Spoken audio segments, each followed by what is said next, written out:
Hello, it's 10 a.m. on Tuesday, the 17th of March. You're tuned in to our mid-morning newscast here on ARIRANG TV. Thanks ever so much for joining us on this mild but rather dusty day in Seoul. I'm Mark Broome. Let's take a look at the headlines. Senior diplomats from South Korea and the United States begin talks in Seoul on areas of mutual interest. The controversial issue of the possible deployment of a U.S. missile defense system on the Korean peninsula could come up during the meeting. The U.S. State Department revises its map of Korea to include the Korea-controlled Dokdo Island. Seoul had been pushing hard for the change. Plus, Russian President Vladimir Putin orders tens of thousands of troops in northern and western Russia to be put on full alert. We begin with South Korea's crunch talks with two of its closest partners, China and the United States. Seoul's foreign ministry officials held talks with China's deputy foreign minister on Monday, and today is the turn of U.S. Assistant Secretary of State for East Asian and Pacific Affairs, Daniel Russell. He sat down with his South Korean counterpart about 1 hour ago for a wrap-up of Seoul's latest diplomatic moves. Our Hwang Sang-hee reports. Korea could find itself tangled between two superpowers following its back-to-back meetings with China and the United States this week. The touchy subjects topping the agenda are the possible deployment of the Washington-led THAAD missile defense system in South Korea and Seoul's participation in China's Asian Infrastructure Investment Bank. Following talks with his South Korean counterpart Lee Kyung-soo on Monday, Chinese Assistant Minister of Foreign Affairs Liu Zhenchao said they'd had a very open and honest discussion about the THAAD deployment. Liu added that Beijing hopes Seoul will consider China's interest and concerns about the matter. Beijing is against the deployment because of concerns that its radar system, which can cover 1,000 kilometers, could be used to monitor mainland China. Although Seoul and Washington say there have been no official discussions on THAAD, the U.S. Forces Korea said last Thursday that it conducted site surveys on where to deploy the missile defense system. As for Seoul's participation in the AIIB, Liu said he reiterated China's hopes for Korea to join the bank as a founding member. The AIIB, aimed at creating a new financial order centered around China, is opposed by the U.S. because it believes Beijing could use it for political purposes. Seoul will reportedly make its final decision on joining this new financial institution later this month. And all this comes just a day before U.S. Assistant Secretary of State Daniel Russell meets with South Korean officials. While Russell is widely expected to address these two sensitive issues, an official at Seoul's foreign ministry brushed off the speculations, saying that his visit has nothing to do with the THAAD deployment or the AIIB. Hwang Sang-hee, ARIRANG News. Now, that meeting between Mr. Russell and Seoul's Deputy Foreign Minister Lee Kyung-soo began at 9 a.m. Korea time. Opening the talks, the visiting U.S. envoy said the foundation of the alliance between South Korea and the U.S. is rock solid. He added that he's not the only official visiting Seoul at this time, noting visits by Chinese and Japanese officials on Monday, and said that's indicative of the central role that South Korea plays in affairs in Northeast Asia. We'll have more updates on the meeting in our later newscasts. Now, it shouldn't come as a huge surprise to learn that the U.S. Navy has identified South Korea as one of its most strategically cooperative nations in the Asia-Pacific region.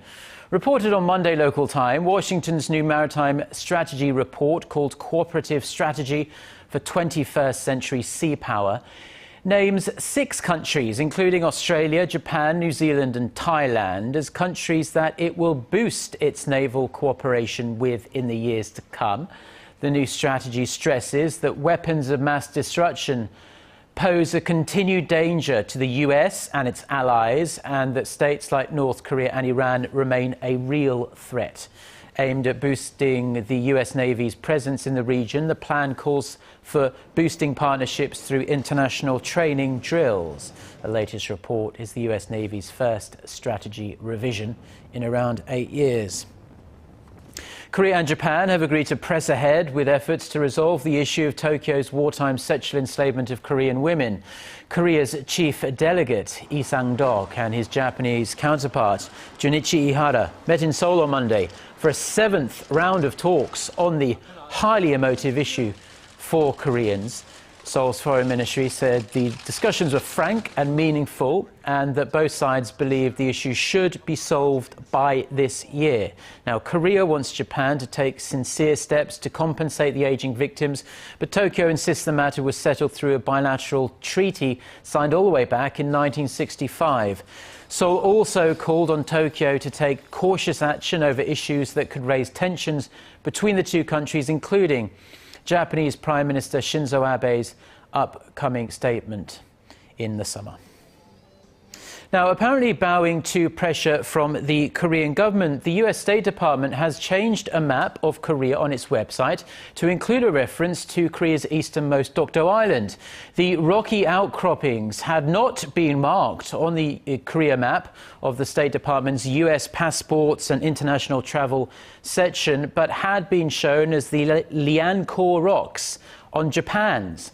Now, Tokyo has long made false territorial claims to Korea's Dokdo Island, and Seoul's foreign ministry protested to Washington that the island's omission from the Korea map incorrectly gave the impression it belongs to Japan.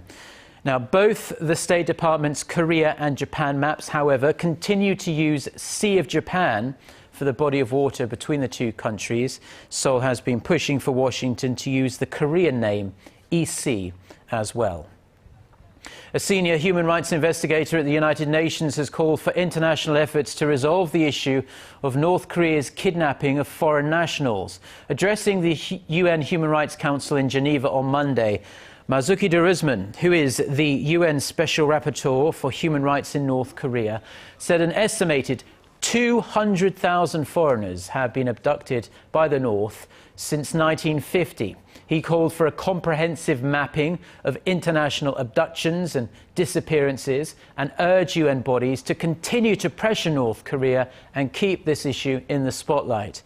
The North's systematic abductions grabbed the attention with the publication of a UN report last year that said Pyongyang had engaged in this kind of activity as a matter of state policy.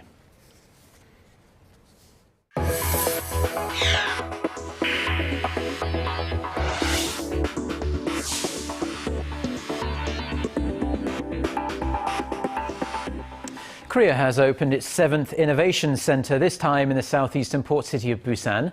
As part of President Park Geun-hye's creative economy drive, the government hopes to transform Busan's manufacturing-centered economy into a service-led growth engine of the future. Choi Son reports. In cooperation with retail giant Lotte Group, Korea's latest innovation center in Busan will set up a $200 million fund to foster personnel and support startups in distribution, film, and the Internet of Things. It plans to offer a one-stop counseling service on development, marketing, and commercialization of innovative products and help diversify Busan's traditionally strong shoe and fisheries industries. 전통 상품은 물론 혁신 제품의 가치와 상품성을 높여서 한국의 대표 상품으로 도약하게 만드는 유통 혁신의 거점이 될 것입니다. Lotte, which also runs an entertainment business, will join hands with the government's new cultural creativity complex to build an ecosystem for Korea's film industry.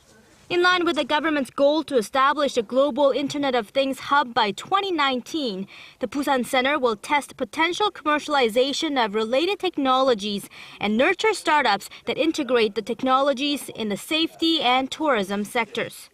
As part of President Park's creative economy drive, the government plans to build 17 innovation centers around the country, each teaming up with a conglomerate to encourage creativity and help fledgling companies commercialize their products globally.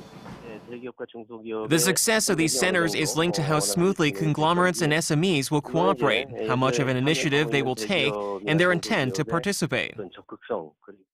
Placing a greater emphasis on the conglomerate's willingness to generate output, experts say that in order for the Park administration's innovation initiatives to bear fruit, succeeding administrations will have to continue to support these centers and their projects. Choi Yu-sun, Arirang News. Now, in some economic news, the average growth rate of sales of non-financial listed companies has been decreasing for the past couple of years now. And last year, it actually turned negative, with many manufacturers seeing their sales and profits slump. Our Song Ji-son has more. Korean manufacturers entered a phase of negative growth last year. According to the Federation of Korean Industries on Monday, sales of over 1,000 listed companies decreased 1.5% as of the third quarter of last year, compared to the same period a year earlier. Profit growth also slowed to negative 18% last year, from a 1% growth in 2013. The trend was more noticeable among manufacturers, which account for more than 70% of the firms surveyed. Their combined profit dropped from $75 to $62 billion, a 23% fall from a 9% expansion in 2013. 7 out of Korea's 10 largest companies in terms of revenue saw their profits drop 30% on average on slumping domestic demand, coupled with slowing exports due to weakened global demand. And that includes Korea's largest companies and conglomerates like Samsung Electronics, Hyundai Motor Group, SK, and Hanwha. Officials at the Federation of Korean Industries say manufacturers need government support for more business-friendly policies.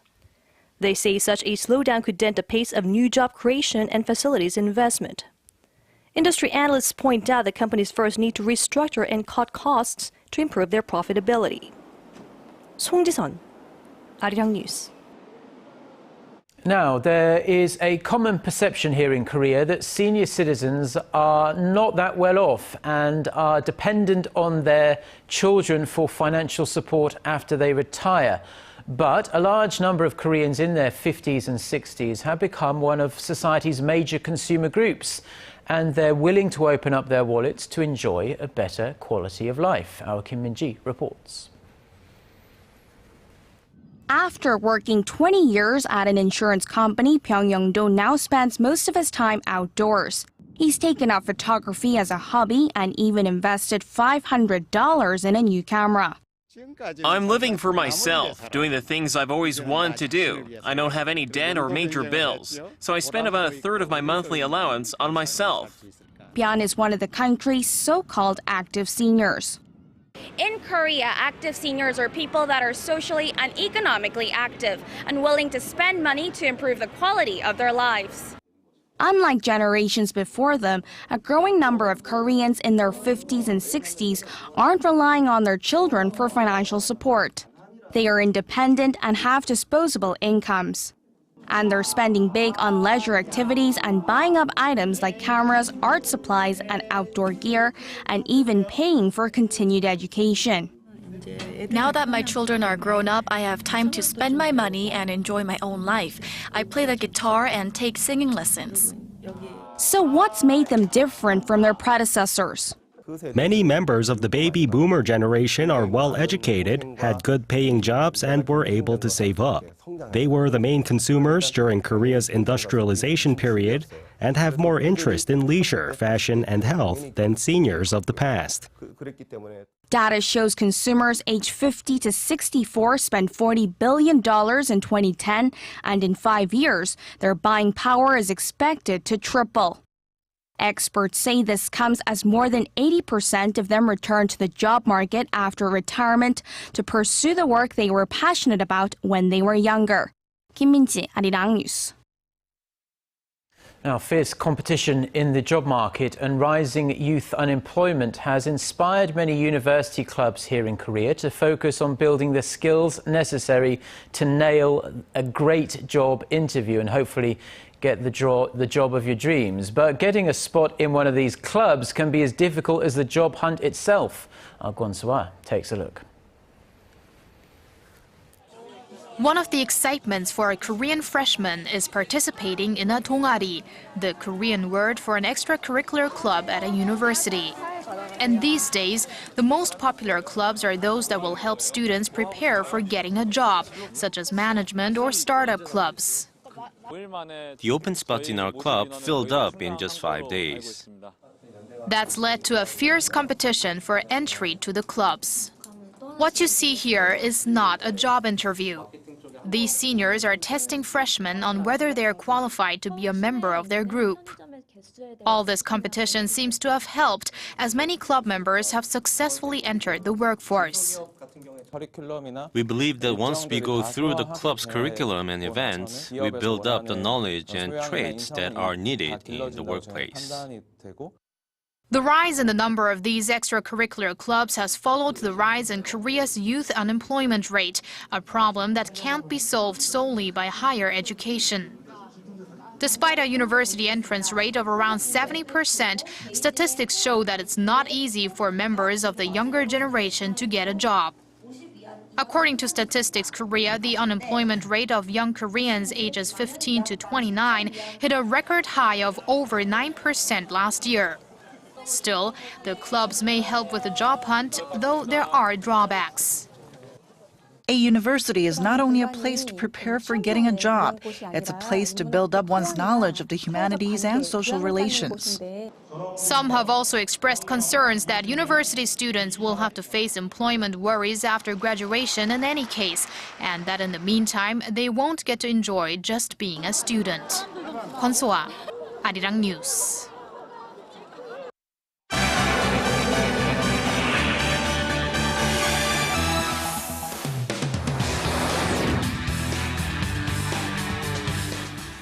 After taking an unprecedented 11-day break from the public eye, Russian President Vladimir Putin is back, and he's brimming with his trademark bravado. For more, let's connect to Eunice Kim at the News Center. So, Eunice, President Putin even managed to crack a joke about the rumors that have been swirling around during his absence, that he was either ill, deposed was one of them, or out of the country for the birth of his love child. Yeah, that's right, Mark. He simply dismissed them as gossip and even went on to say that life would be boring without gossip. The famously public leader reappeared for a meeting with the president of Kyrgyzstan outside of St. Petersburg after a stretch of unexplained absence. On Monday, President Putin also ordered a significant show of force, military exercises of full combat readiness of his northern fleet in the Arctic, awakening to action some 40,000 troops as well as dozens of warships, submarines, and warplanes. Russia's defense minister told local media the snap inspections, which will run for 5 days, come amid new security threats. This, of course, comes amid worsening relations with the West and military drills in a neighboring country and NATO member Norway as well. Oslo said the exercises had been in the works ahead of the Ukraine crisis. Meanwhile, the European Union reiterated that it would stick to its policy of not recognizing what it called Russia's illegal takeover of Crimea. The EU also voiced concerns over a military buildup and a worsening human rights situation in that contested peninsula. And Eunice, let's turn our eyes now to Tokyo, where Japanese Prime Minister Shinzo Abe says Japan is ready for a more prominent role at the United Nations, that is, as a permanent member of its Security Council. That's right, Mark. The remarks came at a symposium at United Nations University, which is in Tokyo, to mark the 70th anniversary of the world body, with UN Secretary General Ban Ki-moon also present. Prime Minister Shinzo Abe said Japan was built on, quote, deep regret over the past war, but he failed to clarify who that message was intended for. He went on to underline Japan's years of contributions to the United Nations and as a peace-loving nation to the world. He did not respond to earlier remarks in the program by UN Chief Ban Ki-moon, who had urged the leaders of Japan, China, and Korea to push harder for reconciliation over past wartime disagreements, calling it the missing link for peace and stability in Northeast Asia. Now, in a separate interview with broadcaster NHK, Pan also called on Japanese leaders to adopt a broader, future-oriented vision toward resolving historical matters at the earliest date to pave the way for the region's leading role in the 21st century. Well, Eunice, as always, thank you ever so much for your international news reports, and we'll see you back in around 90 minutes' time during Newsline at noon. See you then. See you then.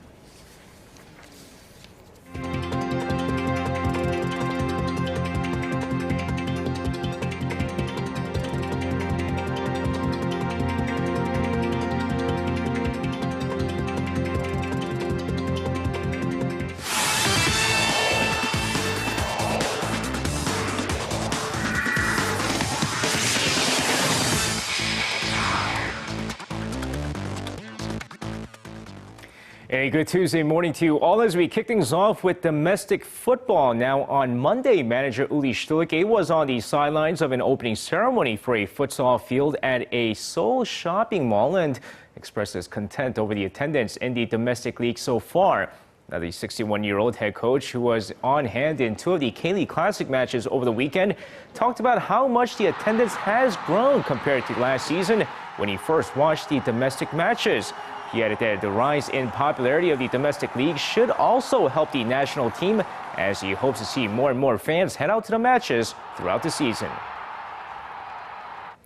Now, while the Incheon Itilan Elephants swept the Seoul SK Knights, the Goyang Orions and the Changwon LG Shakers went into a decisive fifth game of the best-of-5 series in the first round of the KBL playoffs on Monday. So let's take a look at the highlights from Changwon. Now a must-win situation for both teams here as they go neck and neck in the first half of the game, with LG taking a slim 43-41 lead going into halftime. But the third quarter of the game, LG lighting it up from the field, outscoring the Orions 28-13 to take a comfortable 17-point lead going into the fourth quarter. But the Orions not giving up, rallying back to take a slim lead in the fourth before a couple of clutch free throws from Moon Tae-jong and Kim Jong-gyu give LG a 3-point lead with just 8 seconds left. And unfortunately for the Orions, the desperation three by Leo Lions doesn't go in as LG win Game 5 83-80 to advance to the next round. Now, after an impressive first spring start for the LA Dodgers lefty Yu Yeon-jin, he's set to go after his second spring start, and chances are he's going to be facing off against another fellow Korean in Chu Shin-soo. Now, with the LA Dodgers facing off against the Texas Rangers tomorrow, the 28-year-old is set to make his second start after an impressive spring debut against the San Diego Padres last week. And a start against the Texas Rangers would mean facing off against Chu Shin-soo, who's coming off of a poor first season with the Rangers and is looking to bounce back with a strong second season. Now, Kang Jong-ho of the Pittsburgh Pirates started off his spring great, but has been struggling as of late as his batting average has dipped significantly in his second week of spring training games. That's by hitting a long home run in his first spring game and finishing off his first week of spring training games, hitting .333. He's gone quiet in the second week of spring training games and is currently hitting .188 in 7 games so far, while striking out 4 times. While his offense has dipped, his defense has been incredible so far, switching from short to third and showing a wide range in his defense as he is expected to cover 3 different infield positions throughout the season. And that's going to wrap it up for me. This has been SJ. Have a great rest of the day and see you guys again for your sports needs.